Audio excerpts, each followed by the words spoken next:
अरब सागर में उड़ती इन लहरों में जितना शोर है, इसकी गहराइयों में पसरा है, उतना ही सन्नाटा और इसी सन्नाटे में दफन है। ना जाने कितने ही यह रहस्य है। हजारों साल पहले समुद्र में डूबे एक शहर का यह रहस्य है। भगवान श्री कृष्ण की नगरी द्वारिका का समुद्र की गहराइयों में इतनी खूबसूरत, इतनी विशाल और इतनी भव्य नगरी को यदि कोई एक बार देख ले तो बस देखता ही रह जाए। ऊंची ऊंची दीवारें, बड़े बड़े गेट और उन पर की गई नक्काशी, भव्य मंदिर और महल, एक पूरा वेल प्लांट शहर जिसे देखकर लगता है मानो हम कोई फिल्म देख रहे हैं। जी हाँ दोस्तों, आज हम आपको लिए चलते हैं समुद्र के एक 130 फीट की गहराई में, जहाँ स्वयं भगवान श्री कृष्ण की नगरी यानी द्वारिका स्थित है। लेकिन उससे पहले आपको बता दूं कि कई लोगों को द्वारिका और भेंट द्वारिका में काफी कंफ्यूजन होता है। दरअसल द्वारिका को दो हिस्सों में बांटा जाता है, द्वारिका और भट द्वारिका। द्वारका गुजरात के जामघर में समुद्र के किनारे बसा एक छोटा सा शहर है। द्वारका शहर में ही विश्व प्रसिद्ध श्री द्वारिकाधीश का मंदिर है, जिसे भगवान विष्णु के 4 धामों में से एक माना जाता है। वहीं भेंट द्वारिका गुजरात में समुद्र तट से 3 किलोमीटर की दूरी पर समुद्र के बीच एक द्वीप है। सालों से यहाँ जहाजों द्वारा जाया जाता था, परंतु अब यह सड़क मार्ग से जुड़ चुका है। यहाँ कई सालों पहले खुदाई में कई सारे अवशेष मिले थे, जो महाभारत काल यानी द्वापर युग के थे।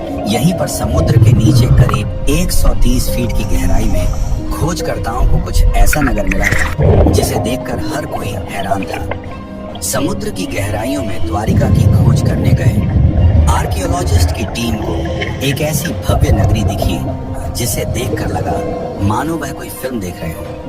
उन्हें यहाँ पर करीब 3000 साल पुराने बर्तन, तांबे के सिक्के और एक ऐसा भव्य ग्रेनाइट का स्ट्रक्चर मिला जो कि एक भव्य महल और उस नगरी के चारों ओर बने परकोटे के समान था। इस नगरी का मेजरमेंट 12 योजन यानी 153.6 किलोमीटर का था। खोजकर्ताओं को जितनी जमीन पर नगर के परकोटे के अवशेष मिले थे, भागवत पुराण के अनुसार यह उतनी ही जमीन थी जितनी समुद्र देव ने श्री कृष्ण को द्वारिका बसाने के लिए दी थी। इस नगर के बीचों बीच एक महल स्थित था, जिसके अवशेषों की कार्बन डेटिंग के बाद पता चला कि यह महल द्वार नगर का परकोटा जिन नक्काशीदार पत्थरों से बना है, ये पत्थर कई हजार साल पुराने हैं। लेकिन दोस्तों, आखिर हमें कैसे पता पड़ा कि यह नगरी द्वारिका नगरी है और इसे श्री कृष्ण ने बसाया था? और तो और ये पानी में कैसे डूबी? तो चलिए आपको इस अद्भुत नगरी का रहस्य, इतिहास और हमारे पुराणों में वर्णित इसके डूबने की कथा को आपको विस्तार से बताते हैं।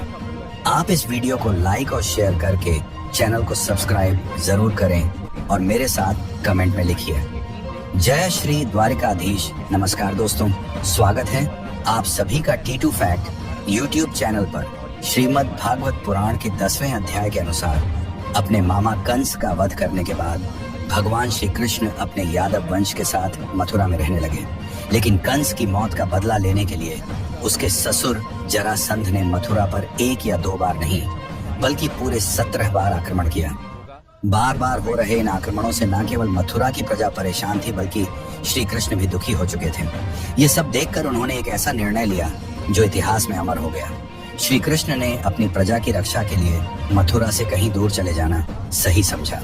भगवान श्री कृष्ण अब और युद्ध करके अपने परिवार और प्रजा को संकट में नहीं डालना चाहते थे। इसलिए उन्होंने अपने परिवार और पूरी प्रजा के साथ मथुरा को छोड़ दिया और मथुरा से 1250 किलोमीटर की दूरी पर अरब सागर के किनारे जा पहुंचे, जहां उन्होंने विश्वकर्मा को समुद्र के ऊपर एक नगरी बनाने का आदेश दिया। लेकिन समुद्र देव की मर्जी के बिना समुद्र के बीचों बीच एक पत्थर भी लगाना संभव नहीं था। इसलिए भगवान श्री कृष्ण ने समुद्र देव की पूजा की। स्वयं नारायण का आदेश कौन टाल सकता था? तुरंत समुद्र देव ने प्रकट होकर अरब सागर के बीचों बीच 12 योजन यानी करीब 153.6 किलोमीटर की धरती प्रदान की। कुछ ही समय में इस भूमि पर भगवान विश्वकर्मा ने एक विशाल द्वारिका नगरी का निर्माण किया। इस नगरी में सब कुछ बेहद ही खूबसूरत तरीके से बनाया गया था। अपनी प्रजा और यादव वंश को द्वारिका में बसाने के बाद श्री कृष्ण वापस मथुरा गए और जरासंध से अंतिम युद्ध किया, जिसमें भगवान श्री कृष्ण द्वारा जरासंध का वध कर दिया गया था। इसके बाद श्री कृष्ण वापस द्वारिका पहुंचे और अपने परिवार के साथ हंसी खुशी रहने लगे। लेकिन यह खुशियां ज्यादा समय की नहीं थी।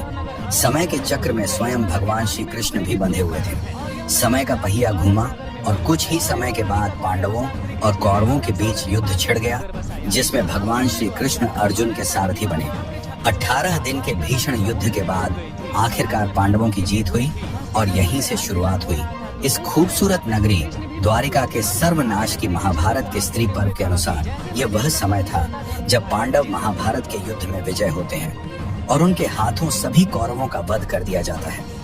माता गंधारी ने जब अपने 100 पुत्रों की मृत्यु का समाचार सुना तो वह यह दुख नहीं सह पाए और उन्होंने भगवान श्री कृष्ण को अपने बेटों की मौत का जिम्मेदार ठहराते हुए उन्हें श्राप दिया कि जैसे उसके वंश का विनाश हुआ है, ठीक वैसे ही 36 साल बाद तुम्हारे वंश का भी विनाश होगा। श्री कृष्ण इसके बारे में सब कुछ पहले से ही जानते थे। उन्हें इस बात का पहले से ही आभास था, इसलिए उन्होंने श्राप को आशीर्वाद के तौर पर लिया। भगवान कृष्ण जानते थे कि उनका धरती पर अपनी लीलाएं समाप्त कर अब वापस बैकुंठ धाम लौट जाने का समय है। कुछ वर्षों के बाद जब द्वारिका के पास बसे पवित्र स्थल पिंडारक में कई साधु संत आए हुए थे, उन्हें देखकर श्री कृष्ण के पुत्र सामने अपने मित्रों के साथ मिलकर ऋषि मुनियों के साथ एक शरारत करने की सोची। फिर क्या था, सामने एक गर्भवती स्त्री का भेष बदला और साधु संतों के पास पहुंच गया। वहां जाकर उसने आर्षि मुनियों से अपने होने वाले बच्चे के बारे में पूछा। आर्षि मुनि अपने साथ हो रहे इस मजाक से क्रोधित हो गए और उन्होंने शाम को श्राप दे दिया कि वह एक लोहे की मुसल को जन्म देगा जो यादव वंश के विनाश का कारण बनेगा। यादव वंश को अब तक 2 श्राप लग चुके थे, पहला माता गांधारी का और दूसरा आर्षि मुनियों का। अब इन दोनों श्रापों के पूर्ण होने का समय था।